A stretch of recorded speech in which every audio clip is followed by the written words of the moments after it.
49 అంటే సంతానం, 49 అంటే సంతోషం. 49 ఆంధ్రప్రదేశ్, తెలంగాణ. ఎప్పటికైనా పుట్టినగడ్డకు వస్తానని ఆనాడే మాటిచ్చారు. ఇచ్చిన మాట ప్రకారం త్వరలోనే ఓరుగల్లుకు రాబోతున్నారు. ఆయన మరెవరో కాదు, కాకతీయుల ప్రస్తుత వారసుడు బస్తర్ మహారాజు కమల్ చంద్ర భంజ్దేవ్. తెలంగాణ ప్రభుత్వ ఆహ్వానం మేరకు వరంగల్లో జరిగే సప్తాహం కార్యక్రమానికి హాజరు కానున్నారు. కాకతీయులు నడయాడిన పుణ్యభూమి మనది. రాష్ట్రకూటులకు సేనానులుగా రాజకీయ జీవితాన్ని ప్రారంభించి ఈ గడ్డకు ఘనమైన పాలన అందించారు కాకతీయులు.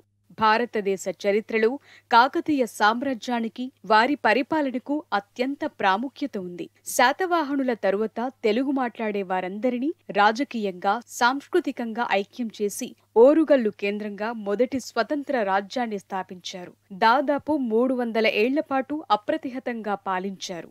అలాంటి మహోజ్వలమైన కాకతీయ సామ్రాజ్యం ఢిల్లీ సుల్తానుల వరుస దాడులతో 1323లో అస్తమించినట్టు చరిత్ర చెప్తోంది. తెలంగాణ రాష్ట్ర ఆవిర్భావం అనంతరం టీఆర్ఎస్ ప్రభుత్వం కాకతీయుల చరిత్రకు పెద్దపీట వేస్తోంది. వారి చరిత్రకు ప్రాచుర్యం కల్పిస్తోంది.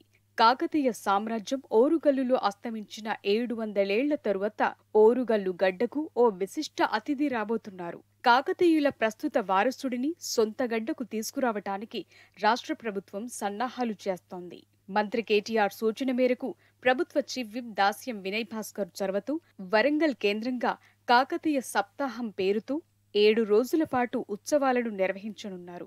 ఈ సందర్భంగా ప్రస్తుత బస్తర్ మహారాజు, కాకతీయుల వారసుడు మహారాజా శ్రీ కమల్ చంద్ర భంజ్దేవ్ కాకతీయను రాష్ట్ర ప్రభుత్వం ప్రత్యేకంగా ఆహ్వానించింది. ఎమ్మెల్యే వినయ్ భాస్కర్, తెలంగాణ భాషా సాంస్కృతిక శాఖ సంచాలకులు మామిడి హరికృష్ణ, టార్చ్ సంస్థ కార్యదర్శి అరవింద్ ఆర్య ఛత్తీస్గఢ్లోని జగదల్పూర్ వెళ్లారు. 22వ బస్తర్ పాలకుడు మహారాజా కమల్ చంద్ర భంజ్దేవ్ కాకతీయను మర్యాదపూర్వకంగా కలుసుకున్నారు.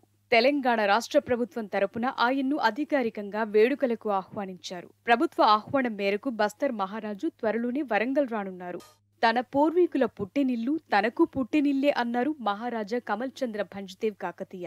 అలాంటి పుట్టినింటిని 700 సంవత్సరాల తరువాత సందర్శించే అవకాశం రావటం చాలా సంతోషంగా ఉందని చెప్పారు. తెలంగాణ ప్రభుత్వం కాకతీయ సప్తాహం పేరుతో కార్యక్రమాలు నిర్వహించడం శుభ పరిణామమని పేర్కొన్నారు. తెలంగాణ ప్రభుత్వ చొరవను మహారాజు అభినందించారు. ఇలాంటి కార్యక్రమాల నిర్వహణ ద్వారానే మన చారిత్రక వారసత్వాన్ని ఈ తరానికి పరిచయం చేయగలమని అభిప్రాయపడ్డారు.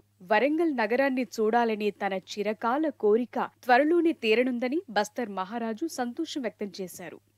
టీ న్యూస్ 12 ఏళ్ల కిందటే కాకతీయుల వారసుడు బస్తర్ మహారాజుని తెలంగాణ ప్రజలకు పరిచయం చేసింది. కమల్ చంద్ర భంజ్దేవ్ ఆనాడే తన పుట్టింటికి వస్తానని చెప్పారు. అన్నమాట ప్రకారం త్వరలోనే ఓరుగల్లు రాబోతున్నారు. కాకతీయుల వారసుడి రాక కోసం ఓరుగల్లు గడ్డ కూడా ఆసక్తిగా ఎదురు చూస్తోంది.